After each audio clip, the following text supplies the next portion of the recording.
أعوذ بالله من الشيطان الرجيم.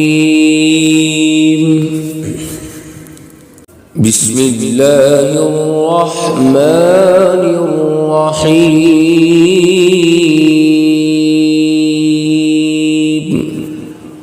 محمد ارسلان.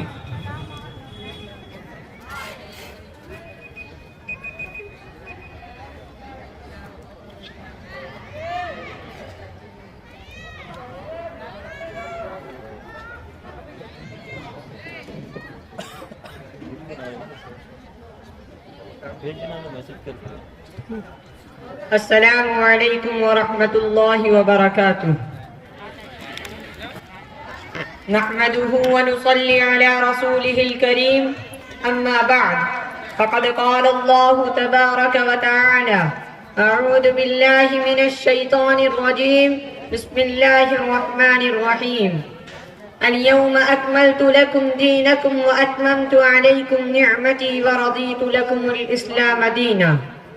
محترم حضرات، حکم صاحبان اور معزز سامعین کرام، آج کی اس محفل میں میری تقریر کا عنوان ہے اسلامی تعلیمات کا سماجی پہلو. حضرات گرامی، رسول اللہ صلی اللہ علیہ وسلم کی بعثت سے پہلے پوری انسانیت اجتماعی و انفرادی طور پر پستی و تنزلی کا شکار تھی. روئے زمین پر کوئی قوم ایسی نہ تھی جو مزاج کے اعتبار سے صالح و نیک ہو، اور نہ ایسی کوئی سوسائٹی اور معاشرہ تھا جو شرافت و اخلاق کے اعلیٰ مرتبوں کا حامل ہو، اور نہ ایسی کوئی حکومت تھی جس کی بنیاد عدل و انصاف اور رحم و کرم پر بنی ہو، اور نہ کوئی ایسا صحیح دین تھا جو انسان کو سیدھا راستہ بتا سکے. حضور صلی اللہ علیہ وسلم نے بعثت کے بعد صرف 23 سال کے عرصے میں پوری انسانیت کو نئی زندگی، نئی روشنی اور نئی طاقت عطا کی، اور عمدہ تہذیب، نیک معاشرہ اور عدل و انصاف پر مبنی دین و مذہب عطا فرمایا، اور حقوق اللہ اور حقوق العباد سے لوگوں کو آگاہ کیا. نماز، روزہ، کھانا پینا، سونا جاگنا، شادی بیاہ، مرنا جینا، تجارت و کاروبار وغیرہ کا عمدہ طریقہ بتایا. الغرض زندگی کے ہر موڑ پر آپ صلی اللہ علیہ وسلم نے انسانوں کی مکمل رہنمائی فرمائی. آپ خود اندازہ لگائیں، جس معاشرے میں ایک دوسرے کے لیے اتنی ہمدردی، اتنا پیار، اتنا ایثار ہوگا، اس معاشرے کا ہر انسان کیوں نہ سکھ چین کا سانس لے گا. حضرات گرامی، اسلام ایک مکمل ضابطۂ حیات ہے اور ہر شعبے میں رہنمائی فراہم کرتا ہے. اسلامی معاشرے سے مراد ہر وہ معاشرہ ہے جس کے تمام شعبے قرآن و سنت کی تعلیمات کے مطابق ہوں، اور جس کے افراد کے ہر عمل میں اسلامی تعلیمات کی عکاسی ہوتی ہو. معاشرے کے تمام اصول و قواعد اسلامی تعلیمات کی روشنی میں مرتب ہوں، اور افراد اپنی زندگی اسلامی شعائر کے مطابق گزارتے ہوں. اسلام میں انسان کو اشرف المخلوقات کا درجہ حاصل ہے، اور اشرف المخلوقات ہونے کی حیثیت سے وہ دنیا میں اللہ کا حق ادا کرتا رہے، اور اپنے پیدا کرنے والے کے احکام ادا کر کے خود بھی فائدہ اٹھائے اور دوسروں کو بھی فائدہ پہنچائے. حضرات گرامی، اسلامی معاشرے کی اہمیت اس وجہ سے بھی ہے کہ یہاں تمام مسلمان مل جل کر رہتے ہیں. تمام مسلمان آپس میں بھائی بھائی ہیں، لہٰذا سب مل کر یکجہتی کے ساتھ رہتے ہیں. مسلمان جہاں کہیں بھی ہوں، اسلامی برادری کا اہم رکن ہے. اسلامی تعلیمات افراد کی اخلاقی اور روحانی تربیت بھی کرتی ہے، اور افراد کو محبت و شفقت، اتحاد و تعاون، اخوت، خدمت خلق، فرما برداری، ایثار اور قربانی جیسی اچھائیوں کو اپنانے، اور حسد، نفرت، خودغرضی، تعصب وغیرہ جیسی برائیوں سے بچنے کی تلقین کرتی ہے. معزز سامعین کرام، اسلامی تعلیمات معاشرے کے ہر ایک فرد کو اپنے حقوق اور ذمہ داریاں ادا کرنے کا حکم دیتی ہے. آپ صلی اللہ علیہ وسلم کا ارشاد ہے: کلکم راع وکلکم مسئول عن رعیتہ. اس کا مطلب یہ ہے کہ ہر ایک سے اس کے ماتحتوں کے بارے میں سوال کیا جائے گا. حضرات گرامی، اسلامی تعلیم یہ ہے کہ اگر کسی آدمی کو برائی میں مبتلا دیکھیں اور یہ امید ہو کہ مخاطب بات کو مان لے گا، اس وقت بات کہنا فرض ہے، اور اگر اس کو اندیشہ ہو کہ مخاطب بات کو نہیں مانے گا بلکہ وہ دین اور دینداروں کا مذاق اڑائے، اس وقت امر بالمعروف فرض نہیں رہے گا۔ حضرات گرامی، اسلام نے جو تعلیم دی ہے اس کے مطابق زندگی گزارنے سے انسان حقیقی مانو انسان بنتا ہے، اور اسی سے اللہ تعالی اور اس کے رسول کی سچی محبت حاصل ہوتی ہے، اور دنیا و آخرت میں حقیقی کامیابی نصیب ہوتی ہے۔ حضور صلی اللہ علیہ وسلم کی پاکیزہ زندگی سے رخ موڑ کر غیروں کے طور طریق اختیار کرنا بڑی بدبختی اور محرومی کی بات ہے، دنیا میں تباہی و بربادی اور آخرت میں ناکامی کا سبب ہے۔ اس لیے ضروری ہے کہ ہم آپ صلی اللہ علیہ وسلم کی سیرت اور آپ کے بلند و اخلاق و اعلیٰ صفات سے واقف ہوں، اور اپنی انفرادی اور اجتماعی زندگی میں ہمیشہ اس پر عمل کرنے کی کوشش کریں۔ آمین وآخر دعوانا ان الحمدللہ رب العالمین۔ اللہ صلی اللہ علیہ وسلم نے انسان کو ایسی تعلیم دی جس سے سسکتی ہوئی انسان کو قرار ملا، ظلمات میں ڈوبی ہوئی دنیا کو روشنی ملی، ظلم، جبر، زیادتی اور لاقانونیت کا دور ختم ہوا۔ اب جبکہ موجودہ وقت میں جاہلیت عام ہو جائے، جب انسان ظلم کا شکار ہو رہا ہو، جب اخلاق دیوالیہ ہو جائیں، جب بے حیائی کا دور دورہ ہو، جب شرم کی اوڑھنی اتار دی جائیں، جب عورتیں عوریہ ہو جائیں، جب شرابیں پی جا رہی ہوں، جوئے کھیلے جا رہے ہوں، انسانی آبادی کو قتل عام کیا جا رہا ہو، جب معصوم انسانوں پر، بچوں پر، بوڑھوں پر، عبادت کرنے والوں پر بموں کی بارش کی جا رہی ہو، اور جب تجارت کے میدان میں لوٹ کھسوٹ کا بازار گرم ہو، اور جب علم کو بھی تجارت اور کاروبار کا ذریعہ بنا لیا گیا ہو، اور پڑھنے لکھنے والے بھی اساتذہ کا ادب نہ کر رہے ہو اور نہ ماں باپ کا ادب کر رہے ہو، ہر طرف بگاڑ ہو، جب ایسی صورتحال ہو تو ضرورت ہے اس بات کی کہ نبی کریم صلی اللہ علیہ وسلم کی تعلیمات کو عام کیا جائے اور سماج میں پھیلی ہوئی برائیوں کو دور کیا جائے، اسلامی تعلیمات کے سماجی پہلو میں سے حقوق العباد کو اجاگر کیا جائے۔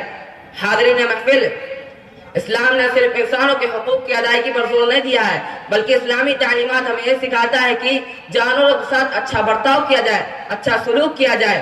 فاحشہ عورت نے جب پیاسے کتے کو پانی پلایا تو اللہ تعالیٰ نے اس کی عصمت سے اس کو بخش دیا۔ اسلامی تعلیمات میں ایسے واقعات بھرے پڑے ہیں۔ اللہ رب العزت سے دعا ہے کہ وہ ہم سب کو عمل کرنے کی توفیق عطا فرمائے۔ وآخر دعوانا الحمدللہ رب العالمین۔ السلام علیکم ورحمۃ اللہ وبرکاتہ۔ شکریہ علی ارشان۔ اب ہیں محمد ویس، 8 نمبر۔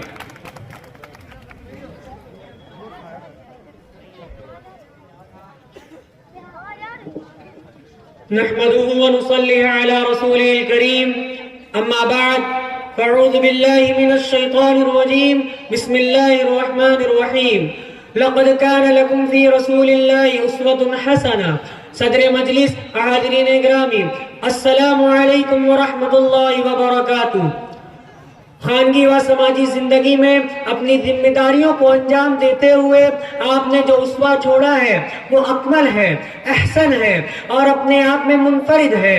رسول، داعی دین، مفسر قرآن، معلم، قاضی، سپہ سالار، حکمراں اور سربراہ خاندان کی حیثیت سے نبی اکرم صلی اللہ علیہ وسلم پر جو کثیر ذمہ داریاں تھیں ان سے ہم سب واقف ہیں۔ ان سب کے باوجود آپ کا روزانہ کا معمول یہ تھا کہ ازواج مطہرات میں سے ہر ایک کے گھر تشریف لے جاتے، ان کی ضروریات معلوم کرتے، نماز مغرب سب سے مختصر ملاقات فرماتے اور شب باری باری مساویانہ طور پر ہر ایک گھر میں گزارتے، سب کے کھانے پینے، رہائش اور مال و نفقہ میں عدل و انصاف سے کام لیتے، کام کاج میں ان کا ہاتھ بٹاتے، اگر وقت پر کوئی کام نہ ہوتا تو ناراض نہ ہوتے بلکہ نرمی کا برتاؤ کرتے۔ اسی کے ساتھ حضور اکرم صلی اللہ علیہ وسلم اپنے اہل خانہ کو بھی یہ نصیحت فرماتے کہ نیک عمل کرو یا دین و شریعت کے تقاضوں کو پورا کرتے رہو، میرا تم سے تعلق و رشتہ یا میرا تم سے ہونا قیامت کے دن اللہ کی گرفت سے نہیں بچا سکتا۔ معاشرتی زندگی سے متعلق نبی کریم صلی اللہ علیہ وسلم کی یہ روشن تعلیمات بھی بڑی اہمیت رکھتی ہے کہ اپنے وغیر کی تفریق کے بغیر ہر محتاج و ضرورت مند کی مدد کی جائے اور ہر شخص کو سلام کیا جائے، خواہ اس سے شناسائی ہو یا نہ ہو۔ اسی طریقے سے آپ صلی اللہ علیہ وسلم نے مسلم و غیر مسلم کی تفریق کے بغیر ہر مہمان کی خاطرداری اور اس کے ساتھ بہترین سلوک کرنے کی تلقین کی اور اس پر خود بھی عمل کر کے دکھایا۔ اسی طریقے سے آپ صلی اللہ علیہ وسلم نے ایک بار عیسائیوں کا ایک وفد نجران سے مدینہ آیا، آپ صلی اللہ علیہ وسلم نے انہیں مسجد نبوی میں ٹھہرایا اور خود ان کی خاطر مدارات میں مصروف ہو گئے۔ ایک بار حضور حضرت ابو ذر رضی اللہ تعالی عنہ کا بیان ہے کہ وہ اسلام لانے سے قبل ایک دفعہ مدینہ آئے اور حضور اکرم صلی اللہ علیہ وسلم کی خدمت میں حاضر ہوئے۔ آپ صلی اللہ علیہ وسلم گھر میں رات کے کھانے میں صرف بکری کا دودھ تھا، آپ صلی اللہ علیہ وسلم نے اسے مہمان کو دے دیا اور گھر کے لوگوں نے فاقے میں رات بسر کی۔ مزید برآں ایک بار حکمران حبشہ کے سفیر نبی کریم صلی اللہ علیہ وسلم کی خدمت میں حاضر ہوئے، آپ صلی اللہ علیہ وسلم خود ان کی خاطر مدارات میں مصروف ہو گئے۔ صحابہ اکرام رضی اللہ تعالی عنہ نے عرض کیا کہ ہم اس خدمت کے لیے حاضر ہیں، آپ زحمت نہ فرمائے۔ آپ صلی اللہ علیہ وسلم نے جواب دیا کہ جب مسلمان حبشہ ہجرت کر کے گئے تھے تو ان لوگوں نے ان کی خدمت کی تھی اور اب یہ میرا فرض ہے کہ میں بھی ان کی خدمت کروں۔ بیماروں کے عیادت کے بعد میں بھی آپ کا طرز عمل یہی تھا، آپ مسلموں و غیر مسلم میں کوئی تفریق نہیں کرتے تھے۔ اللہ رب العزت سے دعا ہے کہ ہمیں اور آپ کو بھی عمل کی توفیق بخشے، آمین۔ وما علینا الا البلاغ المبین۔ نیکسٹ آ جائیے عروش فاطمہ تھا، جس کا سبجیکٹ ہے محمد سرور عالم صلی اللہ علیہ وسلم، محبت سرور عالم صلی اللہ علیہ وسلم۔ اس کا رزلٹ آ گیا ہے 3rd نمبر پر ہیں محمد ارحم۔ محمد ارحم 3rd پوزیشن پہ، 2nd پوزیشن پہ آئے ہیں نوفل عثمان اور 1st پوزیشن پہ آئے ہیں عبد القادر رومی، عبد القادر وسیع 1st نمبر پہ آئے ہیں۔ یہ ابھی جو تقریری مقابلہ ہوا تھا محبت سرور عالم صلی اللہ علیہ وسلم، یہ اس کا رزلٹ آ گیا ہے۔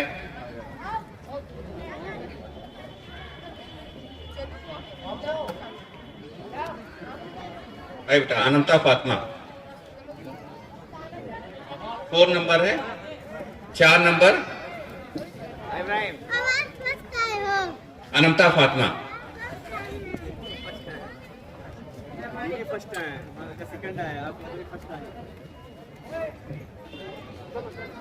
السلام علیکم ورحمۃ اللہ وبرکاتہ۔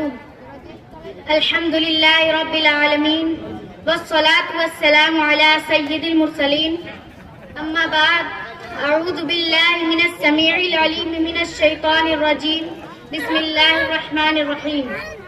درود شریف پڑھیے۔ اللہم صلی علی سیدنا و مولانا محمد وعلی آل محمد وبارک وسلم۔ محترم سامعین، آج میری تقریر کا عنوان ہے اسلامی تعلیمات کا سماجی پہلو۔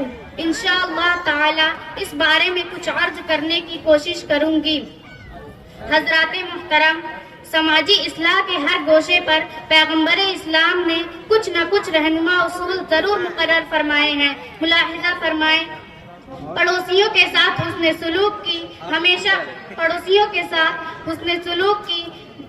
حسن سلوک کے بارے میں نبی کریم صلی اللہ علیہ وسلم نے ارشاد فرمایا، مجھے حضرت جبرائیل علیہ السلام پڑوسیوں کے حسن سلوک کے بارے میں ہمیشہ وصیت کرتے رہیں، یہاں تک کہ میں گمان کرنے لگا کہ یہ اسے وراثت میں بھی شریک ٹھہرا دیں گے۔ ایک اور روایت ہے کہ نبی کریم صلی اللہ علیہ وسلم نے 3 دفعہ ارشاد فرمایا اللہ کی قسم وہ مومن نہیں۔ عرض کیا گیا، اے اللہ کے رسول کون؟ تو آپ صلی اللہ علیہ وسلم نے ارشاد فرمایا، وہ جس کی شرارتوں سے اس کا پڑوسی محفوظ نہ ہو۔ ظلم کے بارے میں ارشاد فرمایا، ظلم سے بچو کیونکہ ظلم قیامت کی تاریکیوں میں ہے۔ یتیموں کے متعلق فرماتے ہیں کہ میں اور یتیم کی کفالت کرنے والا جنت میں اس طرح ہوں گے، اور آپ صلی اللہ علیہ وسلم نے انگشت شہادت اور بیچ والی انگشت مبارک سے اشارہ کیا۔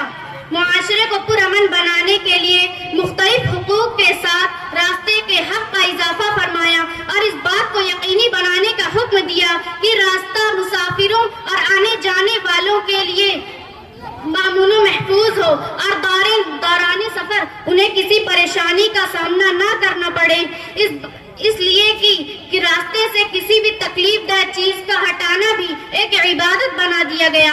چنانچہ رسول اللہ صلی اللہ علیہ وسلم نے ارشاد فرمایا، ایمان کے بہت سے شعبے ہیں جن میں پہلا کلمہ یعنی لا الہ الا اللہ اور آخری راستے سے تکلیف دہ چیز کا ہٹانا ہے۔ انسان کے ہر جوڑ پر صدقہ ہے اور راستے سے تکلیف دہ چیزوں کا ہٹانا بھی ایک صدقہ ہے۔ تجارت کے متعلق فرماتے ہیں کہ کسی نے اس سے بہتر نہیں کھایا جو کہ اپنی ہاتھ کی محنت کی کمائی سے کھائے، اور اللہ کے نبی حضرت داؤد علیہ السلام تو اپنے ہاتھ کی کمائی سے کھاتے تھے۔ والدین کے متعلق اسلامی نظریہ کچھ اس طرح ہے کہ والدین کے ساتھ بھلائی کرو، والدین کو اف بھی نہ کہو، والدین کے لیے دعائیں کرتے رہو، بلکہ جنت کو ماں کے قدموں کے نیچے بتایا گیا اور دنیا و آخرت کی کامیابی اور رب کی خوشی کو والدین کی رضامندی و خوشی پر معلق کر دیا گیا۔ معزز سامعین، دین اسلام یہ بھی تعلیم دیتا ہے کہ جو عمر اور مقام و مرتبے میں ہم سے چھوٹا ہو اس کے ساتھ شفقت و محبت کا برتاؤ کریں، اور جو علم، عمر، عہدے اور منصب میں ہم سے بڑے ہیں ان کا ادب و احترام بجا لائیے۔ ہمارے بڑوں میں ماں، باپ، خالو، ماموں، بڑی بہن، دیگر رشتہ دار وغیرہ شامل ہیں۔ ہمارے پیارے آقا نے یوں ارشاد فرمایا، بڑوں کی تعظیم و توقیر کرو اور چھوٹوں پر شفقت کرو، تم جنت میں میری رفاقت پالو گے۔ غرض کی سماجی اصلاحات میں بھی اسلامی تعلیمات کا اہم کردار رہا ہے۔ رب قدیر ہمیں اسلامی تعلیمات پر عمل کرنے کی توفیق عطا فرمائے، آمین۔ وما علینا الا البلاغ۔ السلام علیکم ورحمۃ اللہ وبرکاتہ۔